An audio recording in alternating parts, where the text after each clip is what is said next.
Protect your home and auto by bundling them with Progressive, and you'll have a little less to worry about. But we know you'll find other things to worry about.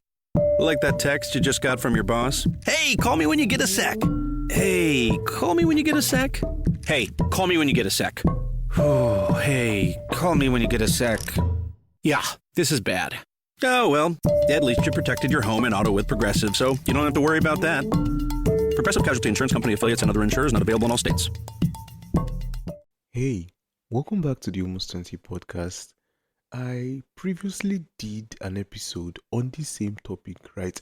As most of you might know, some of you may have listened to it, and if you haven't, you could probably check it out. It was, I think, my shortest episode ever, right? And you could consider it a part one of this series. I don't think it's a series, it's just a part one of this same topic, right? And in that episode, I gave a very personal reflection, opinion, and thoughts about my observation on religion, my thoughts about religion, and how ultimately I felt like my religion gave me a certain calmness and peace that made me decide to eventually continue in that religion, even when I would be completely autonomous, right? I decided that I was just going to keep on following that religion.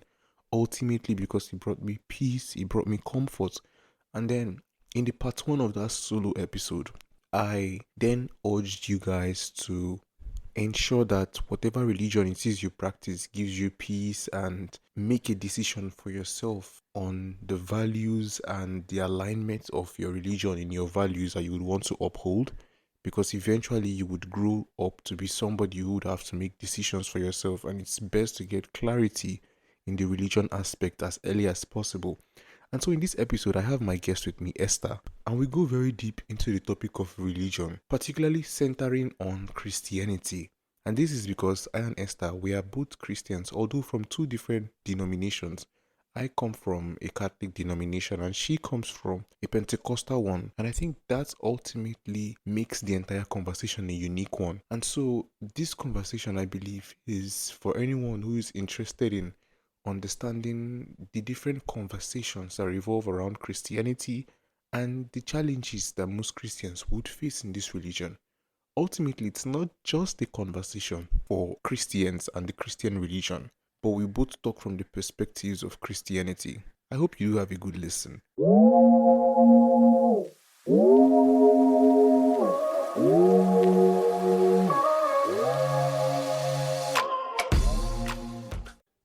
Hey Esther, how are you doing? I'm very well, thank you. How are you too? I'm doing all right. I'm doing all right last I checked. How has your day been so far? It's been amazing. It was eventful. It was a smooth ride, and I'm still in the day, so yes, the day is going well. Yeah, that's good to know. Yeah, so Esther, before we dive right into the episode, we often do these things whenever we often do something rather whenever we have a guest on the podcast. We play a game, and it's a would you rather game whereby I provide you a question with two options, and you would have to pick one of the options. Oftentimes, these questions are tied into the themes of the episodes or they are related to it in a way, but I don't think this question is related to the episode at all. So I think it's just going to be fun to get your opinion or your thoughts about this. So should I go ahead with the question? Are you down? Yes, I'm down. I'm down. Let's see. Please don't ask me questions that involve money. No, don't worry, don't worry. This one is not about money. This one is not about money. So the question is this. Would you rather, if you were to pick one option out of this to live with, would you rather have horrible short-term memory or horrible long-term memory? Okay, so this question is very, should I say, it requires deep thoughts. You can't just answer. But Yeah. I'll say I'd rather have a horrible long-term memory. Yeah. Wait. So let me give context for the listeners, right? For the listeners listening, just a brief definition of what those two things are. So short-term memory, what's the definition of it? A short-term memory basically holds small amounts of information, right? For like a few seconds to minutes, information like, let me say, somebody gives you their phone number or you're doing just minor tasks. So if you have horrible short-term memory, you'd forget like phone numbers in seconds after somebody has told you their phone number, or you're reading a sentence, right? And immediately you are reaching the ending, you are forgetting the beginning of that sentence, right? Somebody tells you their name and you forget it almost instantly. That's short-term memory, a horrible short-term memory rather. While long-term memory, the definition is a memory that stores information for hours, days, years, and even a lifetime, right? And so if you have horrible long-term memory, you're going to be forgetting past events that happened, like graduations, weddings, giving birth, when you give birth to children, your very, very primal experiences and memories as you're supposed to have, you're going to forget all of them, right? And so if you were to have horrible long-term memory, you would forget all of those things. And even, when they talk about riding a bicycle, they say if you ride a bicycle, if you learn how to ride a bicycle once, that skill stays with you for a lifetime, right? Yeah, you're right. You're right. So if you have horrible long-term memory, you're going to forget that. So Esther, you prefer to have horrible long-term memory. Why? Okay, before I answer your question, I like to say something from a, should I say, feminist perspective. You Yeah. said, as a, someone that has horrible long term memory, you can forget about, the pain you went through while giving birth and all that. Please, though, I don't think Mm. anybody's going to. Let's ask our mother.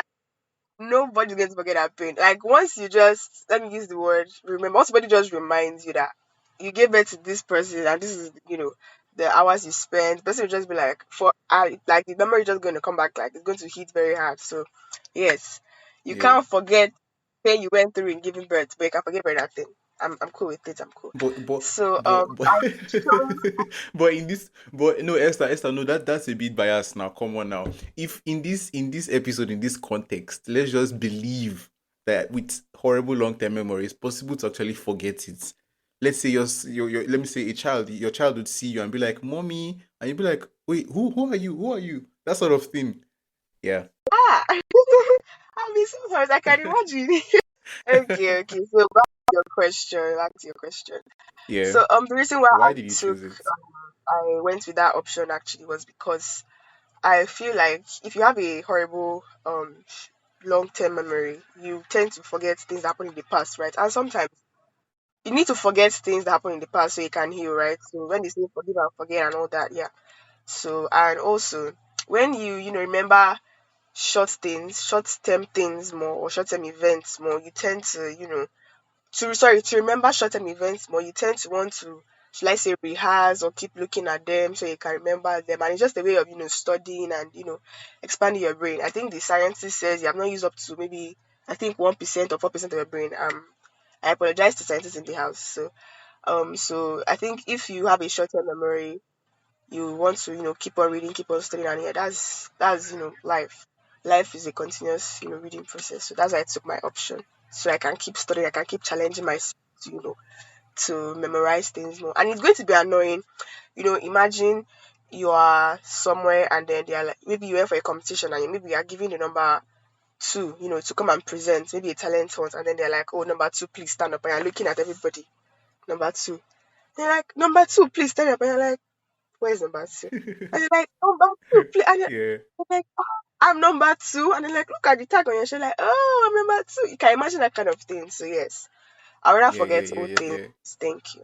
That's actually pretty smart though. That's actually pretty smart if you look at it, because in a way, like from this question as you're talking, I was just thinking from what you've said now, it makes so much sense because if you have horrible short-term memory, right? I don't think you would even have the capacity to then have a good long-term memory because as you are just having experiences, you're just forgetting them. So I don't think they would even become long-term memory, right? Yeah, Yeah, you're so right. You're right. that's a nice answer. That's a nice answer actually. My applause. Yeah. So that was it. That was actually a fun way to start. Alright guys, I'm gonna briefly pause here to let you know that this episode is sponsored by Yonju Labs. Quick question guys. Do you know the usual cost of getting a professional website? Getting a professional website is usually very expensive. I'm talking 200,000 to 300,000, sometimes even more. And half the time, you'll still be waiting months before it's ready. Well, not anymore. With Yonju Labs, you can get professional and personalized websites for businesses, professionals, and brands for as low as 29,000 naira. The best part, you get it delivered in under 2 weeks. Yup, that's fast. That's affordable. That's personal. That's Yonju Labs. And listen, it's as easy as 1, 2, 3. Literally. Step 1, pick a template you like. Step 2, edit it, make it more you. Step 3, place your order, sit back, and prepare for more customers coming your way. Now, if you're not interested in getting a website at the moment, there's still something for you. Not only can you get your own amazing websites, you can actually make money through Yonju Labs affiliate program. Imagine this. Every time you refer someone, you earn a commission. Think about it. How many people do you know need a website? That's basically free money waiting for you. All you've got to do is send the word affiliate to yonjulabs@gmail.com. That's YONJULABS@gmail.com. And boom, you're in.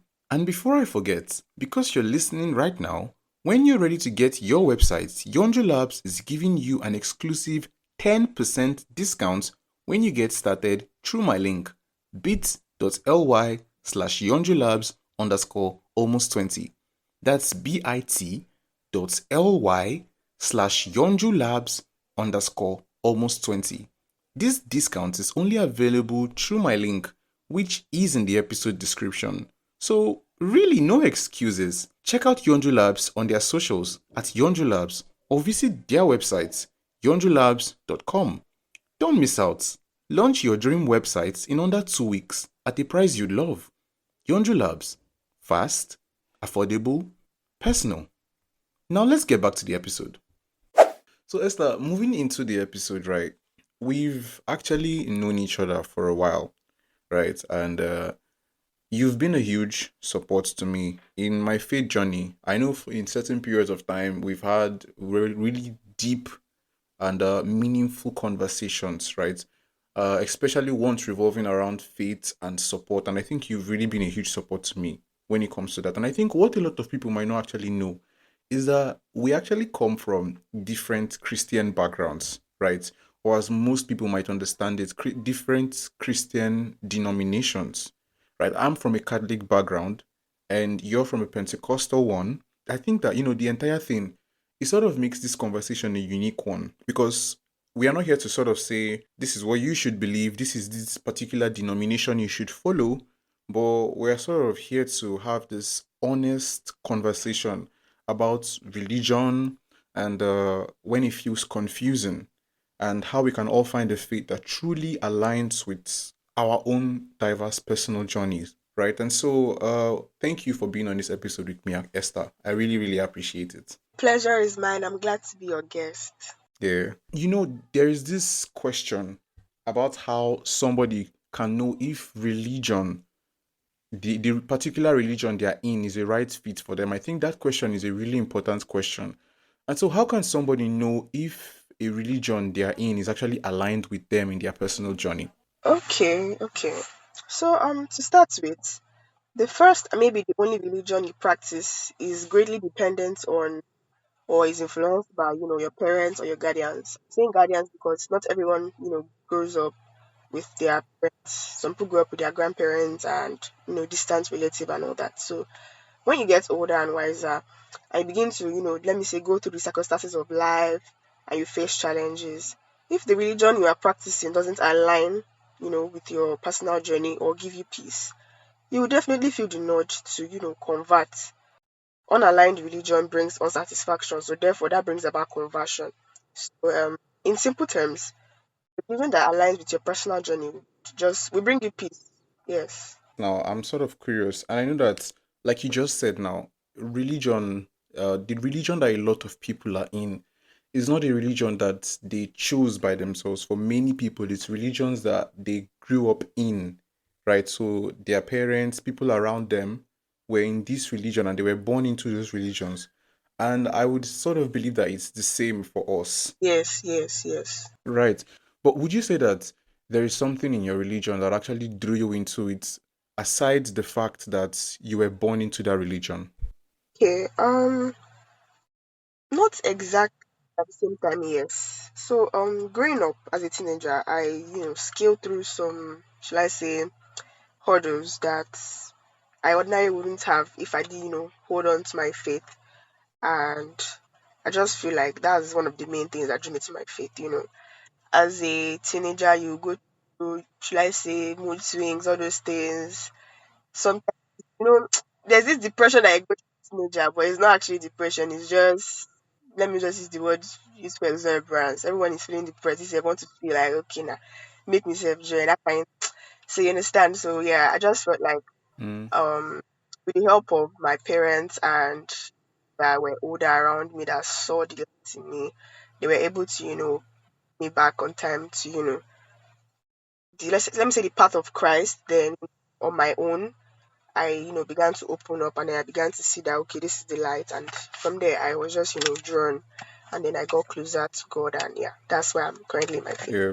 So you're saying that it basically involves a community, or it involved a community for you to allow you get to where you are right now in your faith, right? Yes, yes. The Yoruba man will say that it is one person that gives birth to a child, but it is about 20 people that trains the child, and that's right. Because when they give birth to you, they say the family is the basic. I can't remember that social studies something, but I think the family is the basic.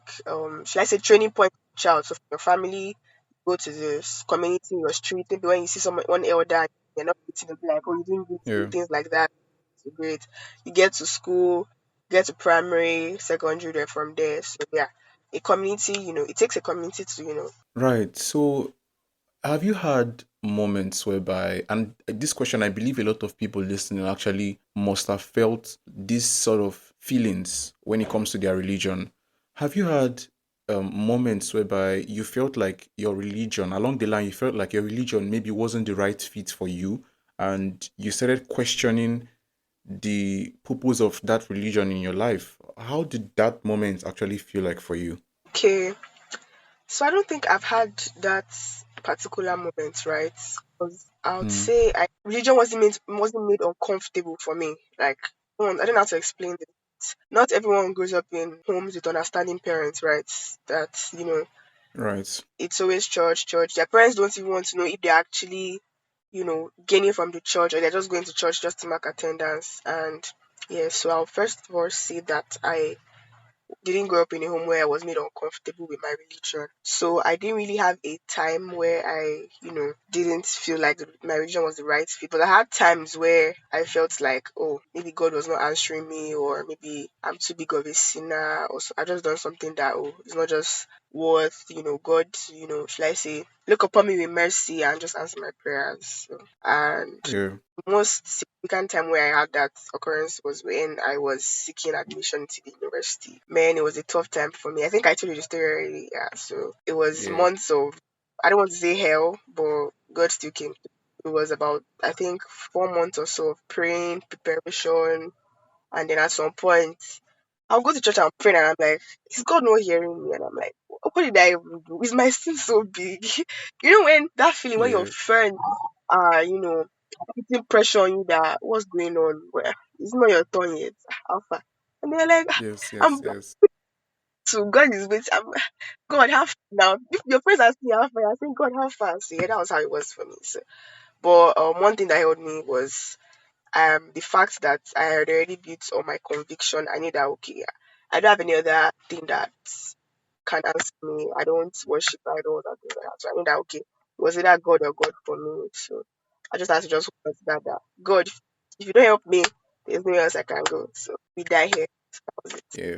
I mean, I love the fact that you actually grew up in a home that made religion very comfortable for you, right? Particularly Christianity. And I think that's a rare thing because Nigerian parents, I would not say African because we live in Nigeria, so I could talk firsthand from experiences with multiple Nigerian people. I feel like the Nigerian society at large, they often have, and I'm not talking based on assumptions, I've had experiences with this. I would say there is often this, would I say religious fanaticism, whereby they are sort of really, really obsessed with religion so much to the fact that every sort of emotion, feeling, and would I say logic from that arises within people around them becomes insignificant. And I know, of course, there is faith in religion, and that's an entirely different thing. I'm not talking of faith, right? I'm talking of whereby you have religion sort of enforced into you and it's being modified in a way that suits people. I don't know if you sort of get what I'm trying to get at. Like, I feel like that is really what is rampant in the Nigerian society. And so I think it's really nice that you were able to have an environment that made religion feel really good and like a safe space for you. I think that's really good. Yeah.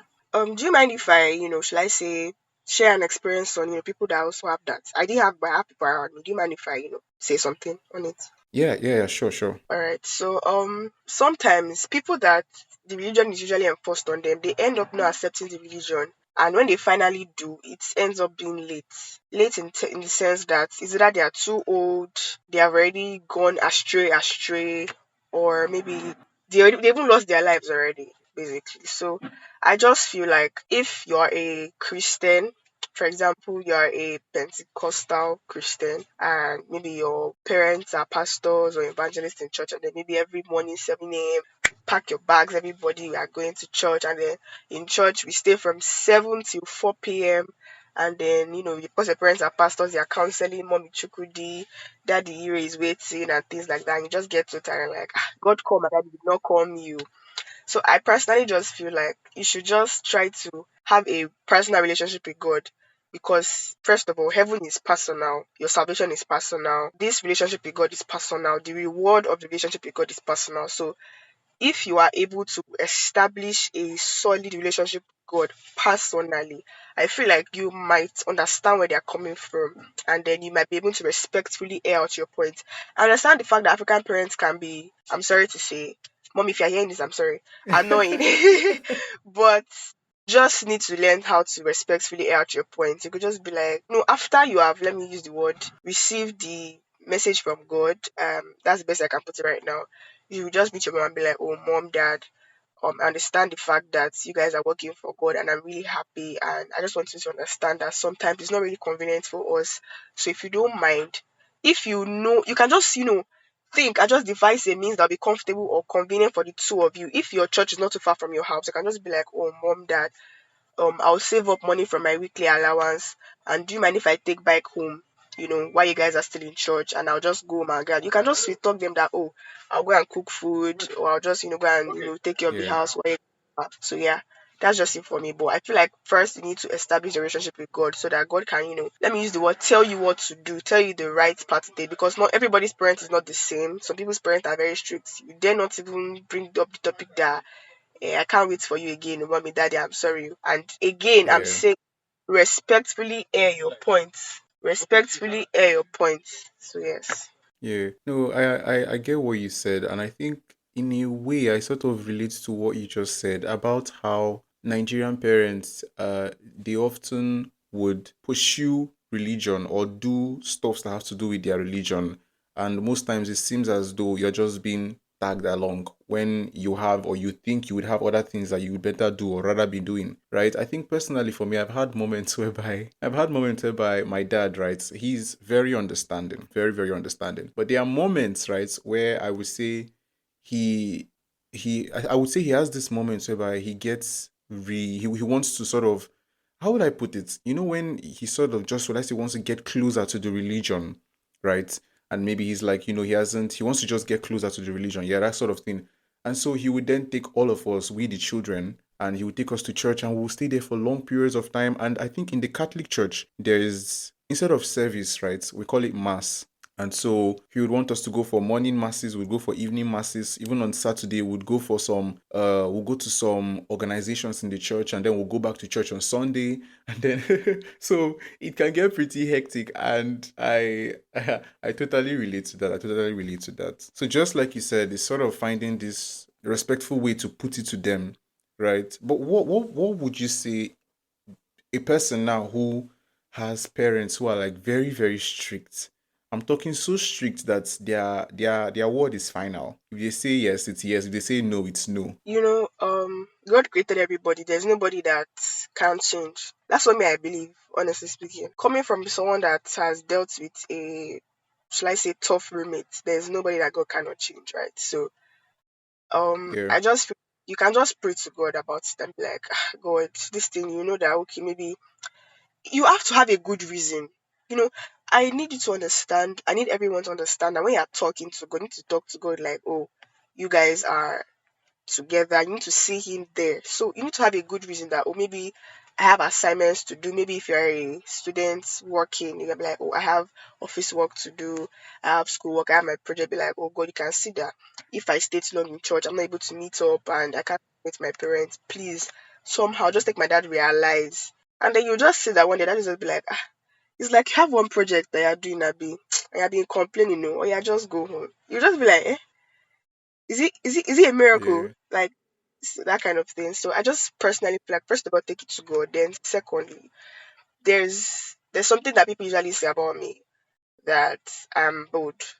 I don't want to know who you are. I don't want to know your rank. I would respectfully approach you in the name of the Lord and I will air my points. Like everyone in my house, people that are close to me know that about me. I am very, very bold and outspoken. So no matter how scary someone is, definitely someone is going to talk to them. If your mom can talk to your so-called strict dad, if your dad's friends can talk to him, then definitely you can talk to him, trust me.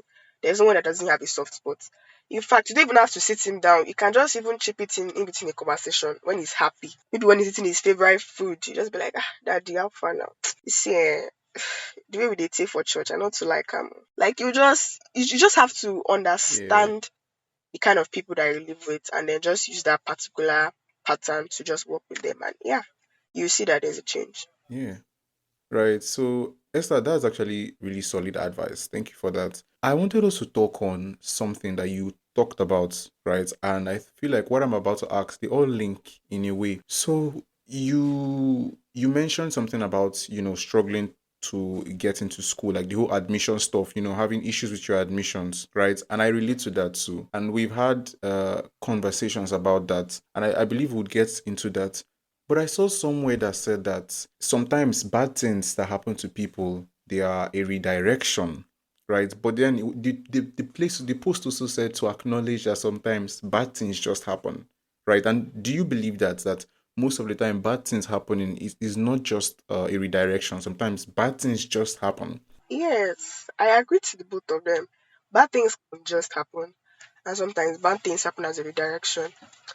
I was talking with a friend of mine and then she was like, oh, some people fail exams and they cry and then when they now rewrite the exam and then they do better than they have ever done, they're not like, how did Yeah, this person, it's a kind of redirection if you understand what I'm saying. So sometimes God yeah, uses bad things to teach you something, to bring out something in you. Sometimes that bad thing in quotes that happens to you is what actually brings out the best in you. So that's what they say, every something is a blessing in disguise. I can't, can you help me with that, yeah. please? Every disappointment is a blessing in disguise. So yeah, sometimes things just happen to us and we're like, okay, those ones that you find it very hard to swallow. Trust me, something big is coming from it. All you have to do is just be patient, go back to the drawing board, and then make sure that you do not make the same mistake you made again, so you do not have the same results. Sometimes because it's destiny, like it has been written, they say that we have a particular book in our life and everything. I don't know how true that is, but sometimes it's just written in the book of your life that oh, at so and so point in time, this bad thing is going to happen to you. There's nothing you can do about that. Sometimes some family members die and wake up again because it's not yet their time. And sometimes some people's family members die and then that's the end because it has already been written. So yes. So, with the entire thing that happened with the admission and the struggle, would you say that that in itself was a redirection, or that was just the like? How was that your entire headspace in that moment? What were the lessons you learned from all of that? I would love to actually hear about that. Okay, so yes, it was a redirection. And while I was in that waiting period, I got very, very much close to God. Like I was very close to God. I wasn't far from the church, from the people of God. I'll just call my friends and just be like, pray for me. People are not praying. Imagine just sitting down in the sitting room with everybody in the family, everybody's laughing, and then you're just sitting down there, just looking at your mom like, Mommy, you're not praying for me. And I'm like, Mommy just like, what Yeah. happened? They're like, Mommy, my admission. And they're like, okay, calm down. So my headspace, Yeah. it was mixed feelings for me, honestly. It was mixed feelings. I honestly didn't know how to feel at some point in time. Yes, I cried. I cried. I can't deny the fact that I cried. I have a Yeah. older uncle that will tell me crying is therapeutic then. So yes, I cried my eyes out. Like, I cried at some point. And people ask me that, did you just cry? I'm like, yes. I'm like, when you're proud that yes, I just cried. And I cried. And basically what I learned from that is that delay is never denial. Yes. Patience, actually, the patient is the fattest bone because I had friends that were waiting for the same course because my course was very competitive, and they changed because they thought it was not going to come. And then, they got admission to the other course. But me that I waited, I got admission to my desired course. So, Right. So, do you think that Christianity played a role for you when you were going through that difficult moment? Because I personally relate to having struggled with gaining admission into the university. And it's not even that you would say a person is not smart enough, it has nothing to do with brilliance or intelligence. I would say the process itself, it's very, very testing, right? And so I know how that entire headspace can be. So, would you say Christianity played a role for you, or it was some sort of comfort for you while you were going through that testing moment? yes, in fact, I can say that it was the only comfort because the people are there, right? But you Yeah, can't just compare the comfort you get from God from to the comfort you get from people. Basically, it's unmatched. People are around you, but they are not always around you. When you sleep and you wake up, it's not, some people, sleep in our rooms alone, and then when you wake up, nobody's there. You just remember that, yeah. I've not gotten that, your mood is just spoiled. So when you just Yes, pray, you yes. just have that. I particularly relate to this. Sorry to cut you. I particularly relate to this. I remember waking up and then this is the exact thing you said. Waking up and then just realizing that yeah, your portal hasn't said congratulations, you've gotten admission, and then your face will just fall, and that just ruins your entire day. I'm telling you, I'm sure John Potter was tired of me at that point in time. They're like, "Can you stop reloading, like enough, please. We have had enough of you." So yes, Christianity was the main source of comfort for me at that point in time. Yeah, I mean, I think you would remember this Christian community that we are both in. It was during the time whereby I was having these difficult moments surrounding admission. That was when I sort of created that community, right? And I think the community has existed ever since with lots of youths in it. But my struggle with admission was what actually prompted me because I remember being in a headspace of like, gosh, I'm so alone. Like I felt so alone during that moment. It's a painful anguish just waiting for an admission, right? And it feels like something that is so dire because there's so much pressure to just get into the university, right? And you've already sort of mapped out how things should go. And so when there is a halt in it, it's so I felt so alone in that moment. And I think I created that community to surround myself with youths that were Christian and that would sort of reignite that fire in me that I felt was actually dwindling. So yeah, but aside stuff relating to admissions and all of that, when it comes to other hard moments in life, do you think your religion actually helps you find comfort, particularly your Christian denomination? Yes, it does. I always say that my first go-to is God. When you learn to depend on something, right? Yeah. You just automatically just fall back on that. Whenever you are weak, you just go back like quickly. Like there's no other option. Once you have programmed your mind that this is my support system. Once you are weak, you immediately go back to charge. So yes, situations of life, circumstances of life. It's always my religion. It's always Christianity that has, shall I say, been there for me. I've always learned to, just rely on God, pray, especially. And sometimes when you can't pray, just listen to songs that just take you back to your, shall I say, your roots. And you're just like, God, I don't have Yeah, words to say. Just read the tablet of my heart. And then, yes. Especially in school. yeah, We are praying for when we did Hallelujah Challenge. We prayed, we fasted for days that God give me this admission. And now we are in school. We're like, I'm tired. I want to go home. I'm yeah, tired. Come on. So I just feel like in the midst of those stress, in the midst of everything, it has always been God or God for me. So, and I highly yeah, recommend God. Just like that meme that says, highly recommend God. I'm a girl helped by God. So yes, I will always recommend God to you. yeah. 101%. That's pretty cool. That's pretty cool. For me, on the other hand, my Christian denomination being Catholic, I think that there is this comfort that I had. And I don't know if you know of, have you ever heard of something called a mass? Like when you hear Catholics say they are booking mass, have you heard anything like that before? Yeah, yeah, I have. So during that moment for me as a Catholic, it was more about praying, yes, but also booking mass. It's an entirely different, big relevance in the Catholic Church actually. But I knew I booked a lot of masses.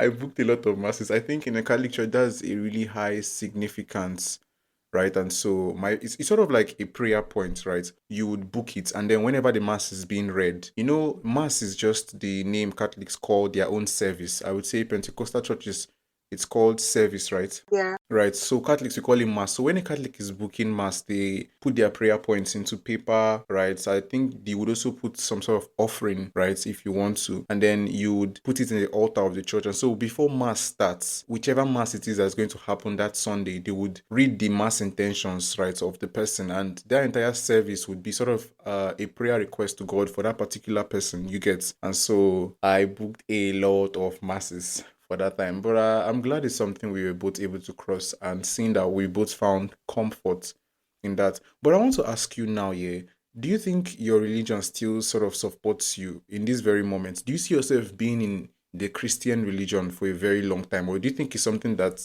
in the long run you might actually change? Because I know people would actually change from religion once they just leave their parents' house. Yeah, you have a point.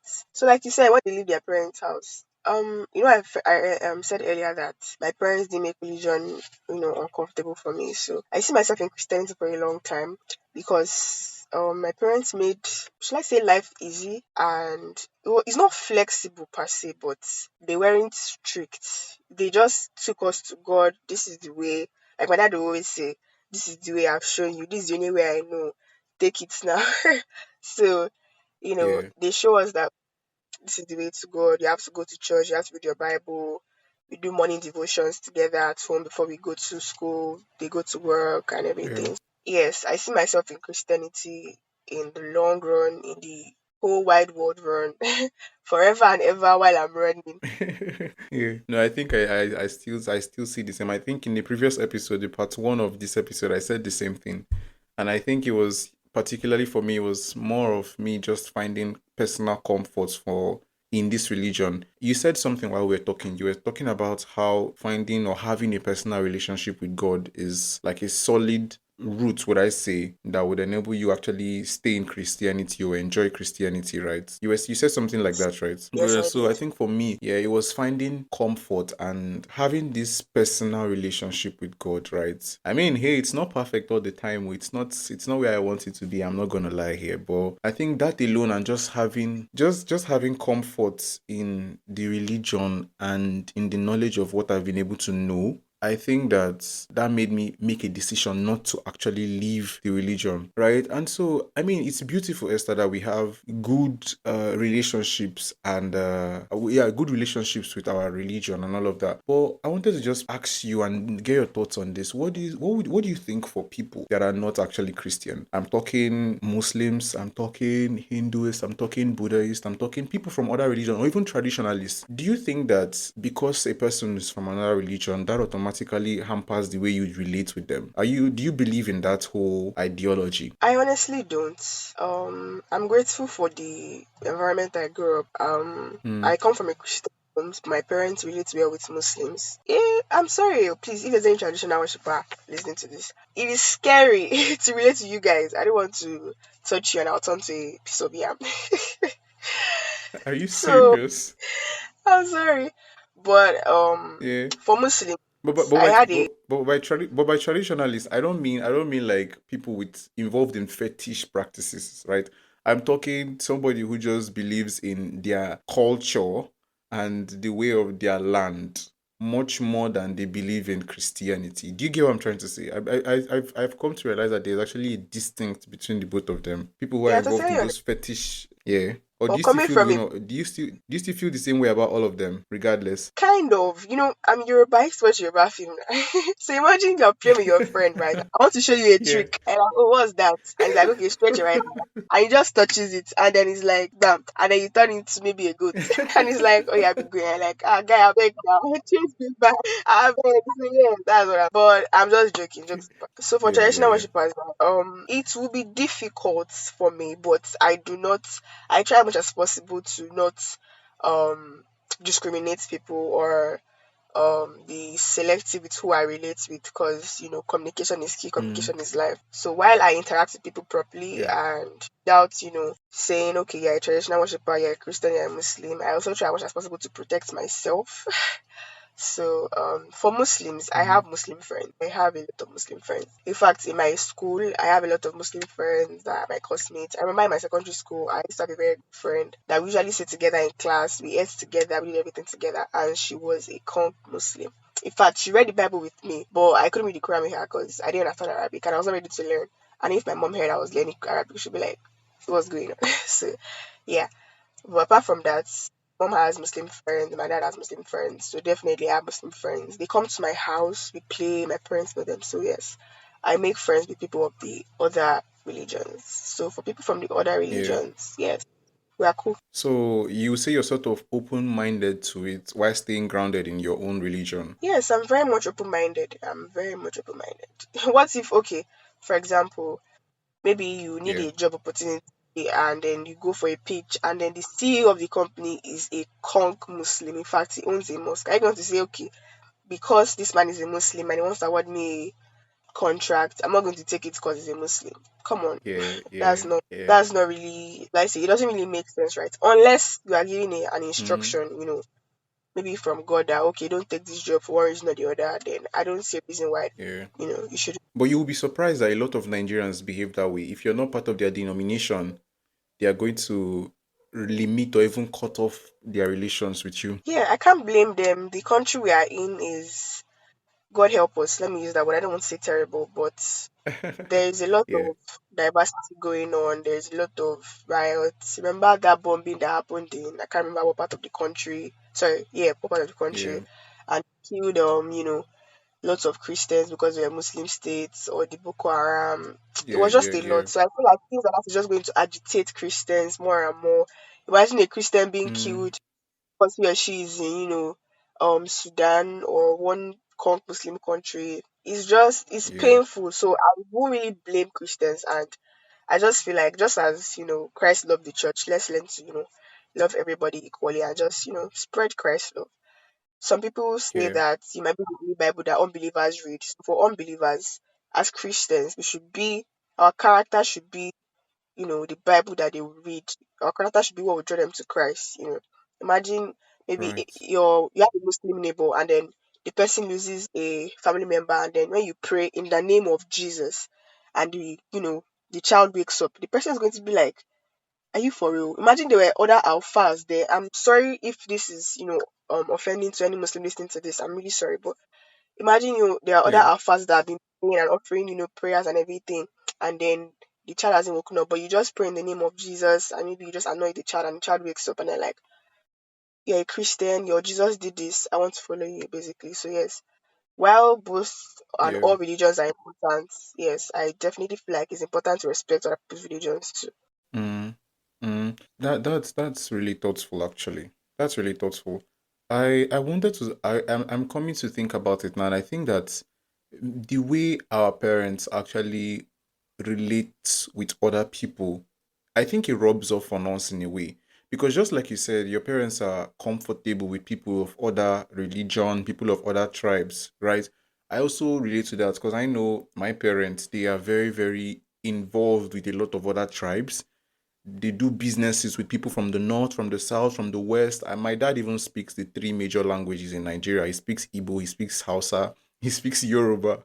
And so he loves this Yoruba musician Ebenezer Obey. I know Esther, you love those music. Yes, so let me try to remember one song. Yeah. Don't worry, give you one before we end the podcast. Okay. But he loves those, he loves the Yoruba culture, he appreciates the Hausa culture, while also, remaining strong, would I put it that way, in his own culture and tradition and religion. And so I think growing up and seeing that, he influenced the way I related with people rather. So would you say that also rubbed off on you, the way your parents related with people, particularly people that are not in their own tribe or in their own religion? Yes, yes, most definitely. You did. You did. You did. Yeah. Like you said, the same is the same for me. My mom has a lot of Igbo business partners, so does my dad. In fact, I think I have an Igbo Mm. name that was given to me by the friend of my dad. So yes, you can call me Ada. All right. So we just talked about our faith and how that helps us through difficult times, right? But I think in today's time, you would find that a lot of youths actually struggle with religion. I think while it's a wonderful thing to not have the worst relationship with religion, just, I mean, you would say it's a comfortable thing, it's an okay thing. I think there are people who actually struggle with religion, especially young people. Why do you think they actually struggle with religion? That's because they don't understand the religion. You can't accept what you don't Mm, understand. You can't assimilate what you don't understand, basically. So they are acting based on the doctrines and the principles that their parents have laid down for them. And it might seem a bit too strict or archaic. And then they're like, this one is mm, 90s church style, this one is 90s style of worshiping. And then that's why you find out that some youths, right, when they are mm, with their friends in church, they tend to be more active compared to when they're in church with their parents. You know, when your parents, African parents especially, an African mother yeah, especially, say that with all due respect, you will comport. You can't be caught shaking your body like a jellyfish. You will just collect two knockouts to relax. So yeah, I feel like yeah. they don't understand religion for themselves. That's the main reason why they have issues accepting it and going by Mm. it. Do you think that somebody can actually fully understand religion, all the aspects of religion? You can't fully understand anything, if I may use that word. Learning is a Mm, process. You keep learning every day. That's why when you are a student, when you're in primary school, they'll tell you, when you get mm, to secondary school, don't worry, they'll teach you more. When you get to secondary school, they'll tell you, when you get to university, they teach you more. When you get to university, they'll tell you that I expect you to have learned this in secondary school. So there are some things that you learn for yourself, and there are some things that you keep on learning. So I don't think it's mm, possible to finish learning anything. Like, so as long as you're a Christian, you're in the religion, you keep on learning about Christ, you keep on learning about God, and yes, it keeps going on yeah. and on. If you have noticed, when you're reading your Bible, sometimes the revelation you had when you're reading that particular Bible verse is different from the one you have when you're reading it again. Mm, Like, it looks new because it changes. You understand it better, you understand it more, you get to know it yeah. more deeper, basically. So yes, that's why even academically, like as students in school, some people are able to teach a particular subject and some can't teach that particular subject because that person understands it more than the other person. So why you can't really understand something, when you understand, you want to keep on understanding. So if they didn't understand at all, it's not possible they want to keep on understanding. So you're saying it's like a lifelong process of understanding. Yes, yes, that's why you see that even our grandpas and grandmas, they still carry their Bibles, even in their old age. They Mm, open their Bibles and they yeah. So you just mentioned something about, young people, and you gave an example, an example about how people, when you are going with your friends to church or you're around your friends in church, there's this freeness in that environment compared to being with your parents. So would you say it's important for people to actually choose an environment that is actually peaceful for them? Would I put it that way? Now, I don't know if the example of parents and friends would be a good fit, but let's put it this way: choosing an environment or a church or a religion, would I put it that way, that actually feels peaceful and comforting, do you think it's important? Yes, it is. It is very, very Mm, important. If your religion brings you peace, then definitely you have to choose a religion that gives you comfort. Your religion is part of your identity. So definitely, mm. whatever your religion is feeding you with will reflect in your personality. So you need to choose a religion that gives you peace so that your personality can reflect peace. Basically, that's just it. Yeah. So when we talk about, a lot of struggles and how most people are actually struggling with religion, maybe because of the household they are brought into. I want us to actually maybe talk more on this. How do you think a person being born into a strongly religious household is actually affected? It just depends on how the religion is being, should I say, portrayed to you. Mm, If you are made comfortable with the way the religion is being given to you, you will definitely, you will not feel, I don't know, ready. You will not readily accept it. Yes, you will just give one kind attitude that okay, it's time for morning devotion. Oh. Let me wake up around 5 a.m. When I reach there, once they say take your favorite position and talk to the Lord, I'll just bow my head and put it on the sofa and I'm sleeping. Once I just say in Jesus' name I pray, I'll stand up and I'll go to school. So, but if it is a kind of, environment or fellowship whereby you feel comfortable and then, you know, mm. everyone is carried along, it's convenient for everybody basically. Yes, you will definitely, go along with it and everything. But do you think, I mean, I would use the Nigerian household as an example. The having faith in your religion is wonderful. Having obedience in your religion, having believing the word of God, all of that is wonderful.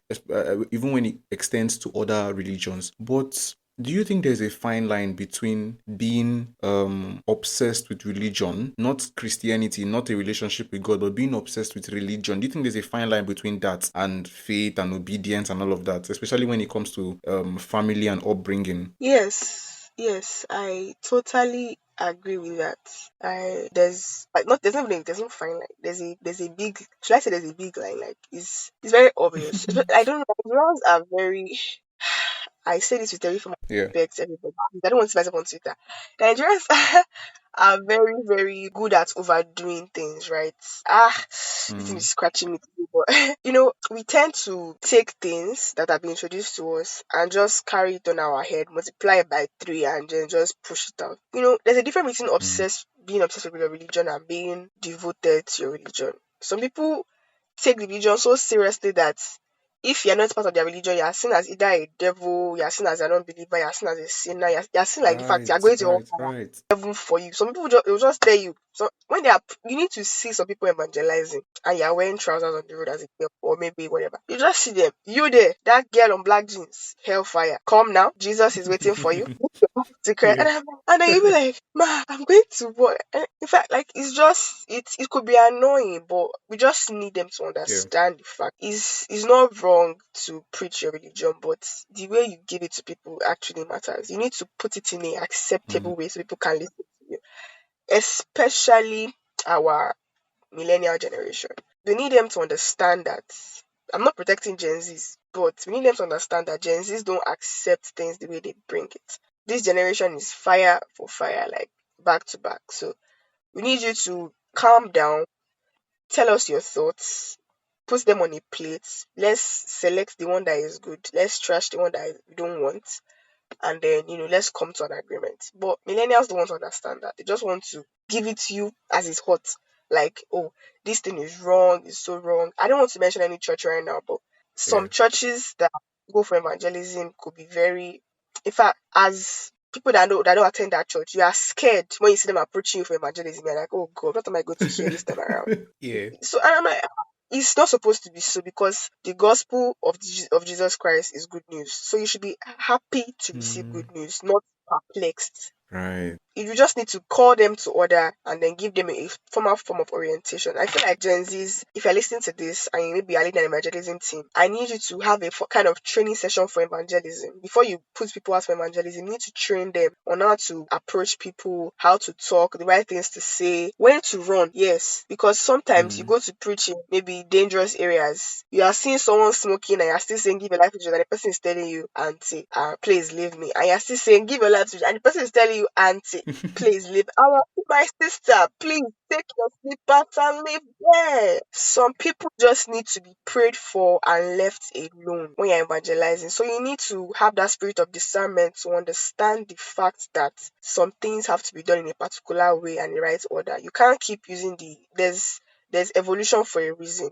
So you can't keep using the old way of doing things and expect a new result, basically. So yes. I think most people, when it comes to evangelism, they feel like it's their mission on earth to actually change people. They forget that when you do the sharing of the word of God, you let the Holy Spirit do his work.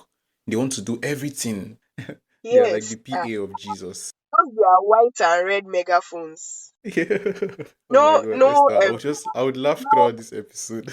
no, what's this called? No, judge. I'm not judging my people. I'm Yoruba too, but Yoruba people, Yeah. hey, you will just hear Yeah. them.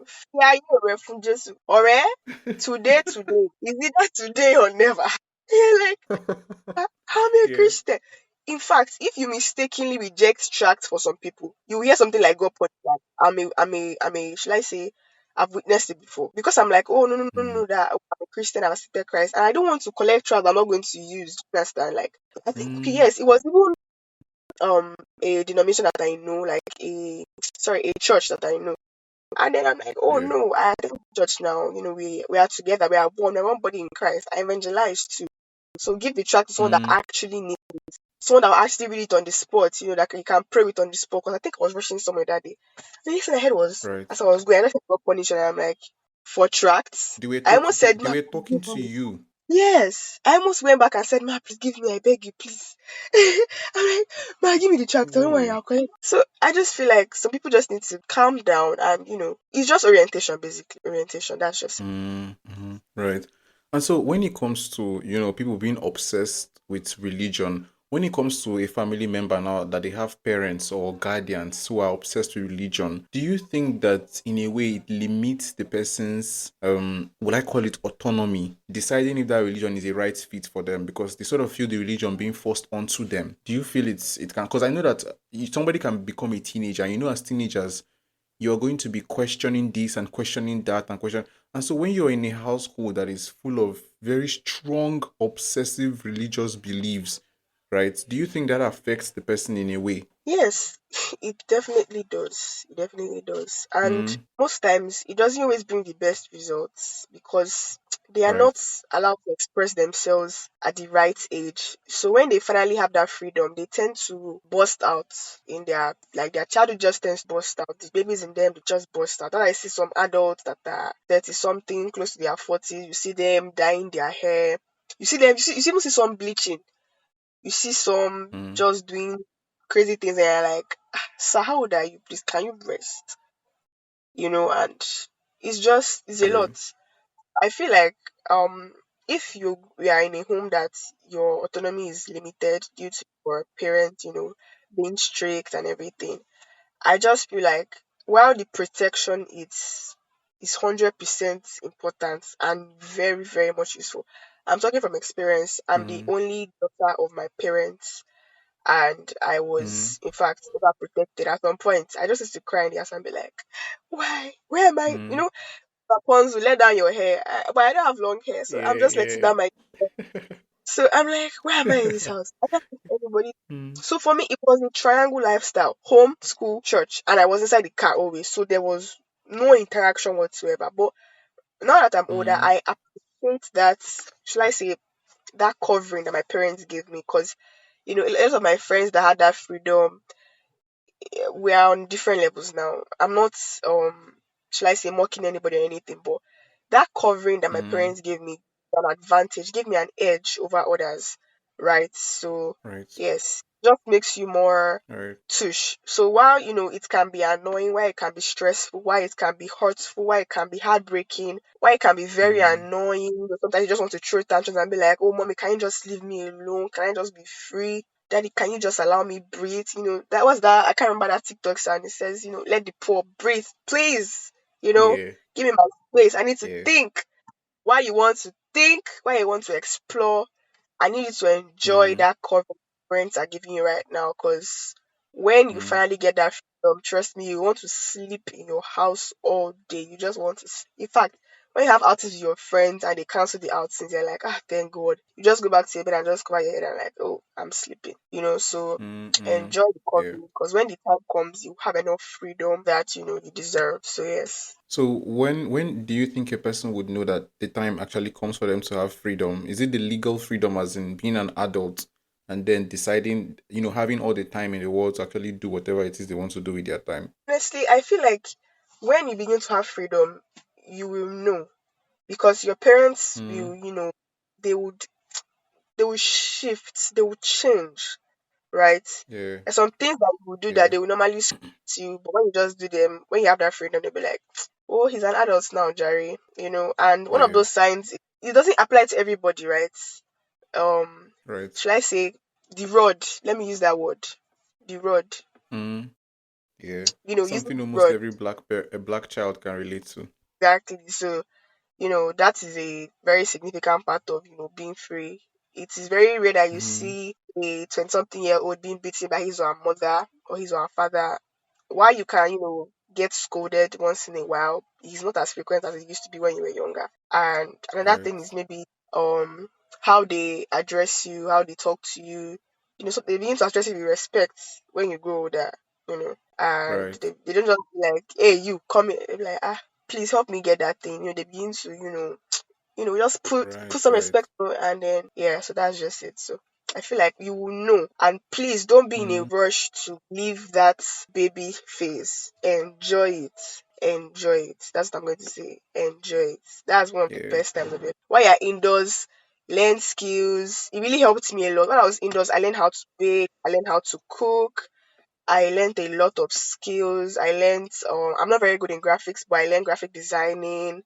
That was when I learned yeah, content creation and all that. So please, while you're indoors, while you're being covered, please learn as many skills as you can. It will help you yeah. when you're finally free. Right, right. And so I think you mentioned something while we're talking, right? While we're having this conversation, you mentioned something about when people start to, would I put it, get confused or feel like the religion is sort of, would I say, like a bondage to them, right? You mentioned how they will sort of be rebelling, and you gave examples like dyeing hairs and doing all sorts of things. So I wanted to ask, this is more of a personal thing. Do you think that, the act itself of dyeing hair is sort of a bad thing, an objectively bad thing? Or would you say when done with the intention of rebelling against people, it then becomes a bad thing? What's your thoughts on that? Yes, you just answered the question. When you do it as a form of rebellion, it becomes bad. But dyeing your Yeah. hair, from a goody two shoes perspective, is not it's not corporate. It doesn't make you look good, right? It doesn't make you look put together, if I may say. Imagine someone comes for interview in your office and the person is on a red hair.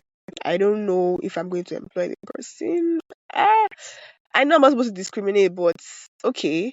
I don't know. Your looks are important. They said your looks your my opponents looking at me now. Which fade do you think I belong to? So your looks, is going to I remember that meme. yeah, your look is going to depict, how people are going to see you and everything. So I just feel like while Mm, dyeing your hair or, playing with colors is a form of expression, you just need to mm, be careful with it. And I don't know if other people might have survived without dyeing their hair. I think you can too. Except you have a valid yeah. reason, maybe for work, if you're an actor or an actress, you want to play a role, or maybe you just feel like let me just go astray. I don't know if that makes sense, but I just feel like I mean, you're not supposed to dye I mean, hair. A lot of I, I mean, I get what you're saying. Like, I do totally, but for some reason, I have differing opinions on that. Like, I have no personal vendetta against anybody who actually dyes their hair. Like, I don't know why. Maybe it's. I think it's just me. I think it's just me. I'm somebody who appreciates diversity so much, and so maybe it's the what I call it growing up in Nigeria, and I think Nigeria is very monotone. If you look at it, it's only recently we are seeing so much diversity happening in the society, right? I feel like Nigeria is this society whereby everybody's just doing what everybody's doing or copying what everybody's copying. Everybody's having a particular pattern. And so to me, when it comes to dyeing hair, I don't know, but I just see it as not a problem. But I do get what you mean by in the corporate world. I mean, you can't be looking for a job in a society that expects you to look a certain way, and you say no because you want to look a particular kind of way, you're going to come looking very different from what they expect you to look like coming for that interview. I totally get that. But from a personal preference, I think my opinion differs from you. I understand you. And for me, if you are a creative, I also understand, okay, you dyeing your hair. And dyeing Mm. your hair is not, I don't know, it's not a big deal, and it's a big deal because it's a significant change. It's something that is obvious, right? Like when you dye your hair, everybody's going to see Mm, that, oh, this person's right. hair is black, basically. So Yeah. it's a Your hair is significant like your change. identity. Yes, you need to be careful of the message you're trying to pass, right? And it's just Mm. important that just play safe. Yes, while you are exploring, play safe. Protect your home and auto by bundling them with Progressive, and you'll have a little less to worry about. But we know you'll find other things to worry about. Like that text you just got from your boss? Hey, call me when you get a sec. Hey, call me when you get a sec. Hey, call me when you get a sec. Hey, call me when you get a sec. Yeah, this is bad. Oh, well, at least you protected your home and auto with Progressive, so you don't have to worry about that. Progressive Casualty Insurance Company affiliates and other insurers not available in all states. Yes, Esther, we're going to be entering this last segment of the conversation, and it has been a wonderful conversation with you so far. Really been enjoying it, actually. But I wanted us to talk about something that I think a lot of individuals, particularly people in the Christian religion, might have experienced, and that is churches. I don't know if you've had experience. Have you sort of noticed this? What I don't know if I should call it a trend, but something that has been happening in the churches of nowadays, whereby the churches are much more focused on money, wealth, and appearance instead of genuine spiritual growth. Have you observed anything like that or heard stories about things like that? Yes, yes, I honestly have, and um, I remember they just shall I say dragged one man of God recently for asking his members to donate, huge amount of money to the church and everything. And personally, I just feel like it depends on the basis of which the person is asking for money. It depends on the, shall I say, the anointing of God upon the person. Depends on how far the person has come. Depends on the ministry. So in a setting, right, there's always the bad eggs and the good eggs. So the prayer is that the bad eggs don't end up spoiling the good eggs, right? So while there are pastors who are anointed and need Mm, money to, foster the ministry and move the work of God forward, maybe in evangelism, you can't do the work of God as a broke person. I'm sorry to say. Imagine someone walks up to you and is like, "Oh, accept Jesus Christ, you make you rich," and the person is looking all tattered. Trust me, you might not want to follow the person. While it is wrong to judge a book by its cover or whatever, I understand that the words of his mouth might be rich or what he has to bring to you might be rich, but then we are all humans and we are moved by what we see. So we need the money to, do the work of God. So while, it's important to donate to the church by giving your offerings and your tithes and everything, we also need to fish out the people who are, turning the offerings and tithes of the people into their personal pockets and using it for their own families and personal gains. We need to find them and prosecute them so that they don't end up spoiling the Christian. Because I had a scenario where I heard a pastor say that, okay, he attended a program and people were asked to donate so that they can receive fast answers to their prayers. So from 10,000 naira, he asked them to come forward. That, okay, if you have 10,000 naira, you can come forward and receive fast answer to your prayers. Let me bless it as offering. People came outside, but they were not so much. He moved down to 5k. From high 5k, people came outside, they were not still much. Probably not the number he wanted. He prayed for them, he collected the money, said it should go. He said if you have 2k, come. Pray for them, say it should go. Say if you have 1,000 naira, come, pray for them, collected the money, say it should go. He said if you have 500 naira, pray for them, collected the money, say it should go. He now said if you have 200 naira, come. And I'm like, why? Why are you should I use the word extorting people from, should I say, high class to low class? That's a very, very unnecessary, kind of thing. And then you will know that that kind of person is money minded, like in the first instance, you could have just picked the mm, amount that is comfortable for everybody. mm. I don't know if that makes sense, but yeah, I just feel like we just need to should I say, purge the Christian society and just, keep the good ones. So, how do you think that this would affect people's trust in religion? I said something earlier that sometimes Christians are the only Bibles that unbelievers read. So if you know you're going to a church as a Christian and then your pastor is after money and then everyone is just like that one, she's going to one pastor's church like this, that man is always asking everybody to bring tithes and offering. There's a pastor's family tithe, there's pastor's children offering, there's pastor's wife upkeep money, there's a church Mm. upkeep money, there's a church bank account raising money, things like that. So once people just begin to look at Christians with that kind of idea, these ones are just people that like to just look for money and things like that. It's very hard to get new converts into the religion, and then people that are already in the religion in fact would be, so to say, ashamed of being part of such a prestigious religion. And yes, it's just basically going to affect the Christian faith and the Christian journey of so many people in general. Right, right. I totally get what you're saying. Because I know even my church, although I wouldn't mention the name, and a whole lot of other churches, I've experienced it very little in my church, but I've had people around me who've shared with me their own personal experiences with their church, whereby the church is requesting money or focusing solely on what each member can bring financially, you get, or materially, instead of focusing on Mhm. a Yes. community and a spiritual growth, you get. While financial contribution is important, it shouldn't be like the only sole focus of a church, and most churches unfortunately actually fall into that, right? Yeah. So I get that. And it can Yes. be Yes. very discouraging, I will tell you that. It can be very discouraging. That's why there's something my dad likes to say, especially when I get maybe a bit annoyed with my church, because they can be doing that in so much. You would have like offering, then you would have tithes, then you would have some sort of collection, then you have some some collections that they're using to build for the church, and then you have another one that they're doing for some sort of planning for the church. You have another one that they're doing for the church's school.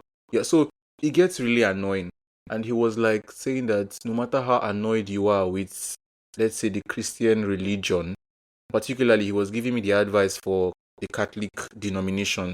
Don't easily just opt out of the Catholic religion or the Catholic church like that. It's best to just find another, branch or another parish rather. You get. And I think that thing applies to other Christian denominations. Let's say you're in any Pentecostal church that has multiple branches and the church is behaving in a particular way. I think it helps to sort of not get frustrated and maybe generalize that that's how all churches are, but to put yourself into other churches to get different experiences, because it could be different, right? Yes. While you see Yeah. that it is important to give, I personally feel like if you are capable, please give what you can. Don't pressure yourself to give more because this person is giving more. I see sometimes in some churches where maybe because this person came out to the church and is like, I donate the sum of 10 million to Kinikon Church. You not be like, Yeah. please, I want to give 10 million. You're not going to empty your bank Mm, account and then, give. So I feel like you shouldn't feel pressured. You should give according to your mm, capacity and give according to, your free will. Don't give because you are being forced to give. Even the Bible says it, I think in Corinthians or Chronicles, I can't remember very well, but it says don't give because you are forced to give. Give freely because he who gives freely shall also receive. In Yoruba, mm, they say that the hand of the giver is always up. Givers never lack. So give freely so that you too you can receive. And then mm, I personally feel like giving offering in church is a way of receiving from God. I would never, as long as I have the capacity to skip mm, giving offering in church, no matter what. And I always try as much as possible to give a tangible amount to God because the fact that I woke up that morning and I was able to go to church is a testimony on its own. So mm, I don't have to go outside and carry my and begin to praise the Lord before mm, everybody knows that okay, it was all well and good. So your offering, your tithes, it really goes a long way. Your first fruit offerings and anything, yes, it's very important to give to God, but give according to your capacity, give freely, and don't give under pressure. Yes, yeah. that's very, very important. Don't give under pressure. Right. That's a very, very powerful point, Esther. You know, and as we wrap up this conversation, I want to bring back everything to the person who might be listening right now and is feeling confused about their religion. Right. So what final advice would you give them? I personally just feel like your religion is something that should reflect you. It depends on you, right? Like I Mm, said earlier in the VM's conversation, your religion will give you peace. So if you're practicing religion that doesn't give you peace, then probably convert, right? And just find what mm, works for you. Find the best way that goes for you. yeah, Discover yourself, why you are, in your religion. And like I said, find your relationship with God, grow yeah. intimately, learn to pray. Don't rely on other people to, help you pray or help you talk to God or help you, build your faith, as a Christian, as a Muslim, or whatever religion you choose. Let your religion be a personal, decision between you and God. Just let it flow. It's not something that should be forced. It's something you should enjoy because that is basically your comfort, Mm, right? In times where you are sad, you are down, you want to run back to God and everything. So your religion should be the way back for you. It should be a should I say a mattress to fall down on. It should be that cushion that you can just rest on and be like, oh yes, I know that okay, I have my God, God is there for me and everything. So I personally just feel like choose the religion that works for you. Find yourself, find your peace in it. And just yes. I won't say go with the flow, so you don't quote me wrong. Say that another way, but yes, go with the flow, but be guided as you mm, flow, so you don't flow away. It's line. right, right. Esther, this was so beautiful. This was so beautiful. Thank you for that piece of advice. I think we can both agree that if religion is going to play a big role in a person's life, it has to be one that you make for yourself, and I think in the long run or even currently brings you peace and a sense of community, right? So thank you for that, Esther. Okay, sorry, one more thing before I go. So I'd like to add that the reward for your religion is actually personal, right? Like your intimacy with God, your consistency in your religion, your steadfastness, the reward of it is personal. Like they can pray for Yeah. you, right? But the prayer you pray for yourself cannot be compared to the prayer they pray for you, right? So the reward Mm, for your religion is personal. That's one of the reasons why you make sure that you're comfortable with it. You find your peace there, and then you are able to just live life comfortably with it. So yes, and another thing you should learn to embrace is yeah. constant communication with your creator through your religion. It could be on the road. I know that some of us have Mm, religions that require you to be in a maybe sacred place. You have to be in church. You have to maybe put a mat down. You have to maybe cover your body. You have to wash up and everything. But mm, sometimes yeah. it's deeper than that. You just could be on the road that thing just happens to you, and you just want to just pour out your heart to God. I personally do it. I had a friend one time, she caught me. So whenever I am tired and I'm stressed, you just see me wear my glasses and I'll just block my ears, my airpod, and I'll just walk on the road. And I'm just playing, my favorite Mm, songs, and I'm crying beneath the glasses. But then people are greeting me, but I really can't hear. If I see someone smiling mm, at me, I'll just wave and I'll just walk up and I'm like, I don't know what's wrong with me. So yes, you should learn to mm. be, you know, free and comfortable anywhere. Don't hesitate to talk to God. And also, yes, share your faith. Share your faith with your friends, your family members, with everyone around you, and peace of God will be with you. Nobody could have said it better than what you just said now. Thank you so much for that, Esther. I'm glad, I'm grateful to be on the podcast. Thank you for having Yeah. me. Thank you for being here, Esther. We've come to the end of this conversation. Esther, it was wonderful to have you on this podcast to share and listen to your thoughts about topics that I know a lot of people would actually resonate with. Thank you, Esther, once again. It was wonderful. It was really wonderful to have this conversation with you. You're an amazing person. I'm glad. You are the best host one could ever have. The questions, everything it was amazing. It's such an amazing time. Thank you very much. I'm looking forward to, listening to more of your podcast. You guys should please stream, like, share, and follow. Support my brother. Support my brother. And yes, please enjoy while you Exactly. listen. And if you have any questions for me, for him, please put them in the comment section and we'll be glad to answer your questions. Definitely. Definitely. Once again, Esther, thank you for being on the pod. My pleasure.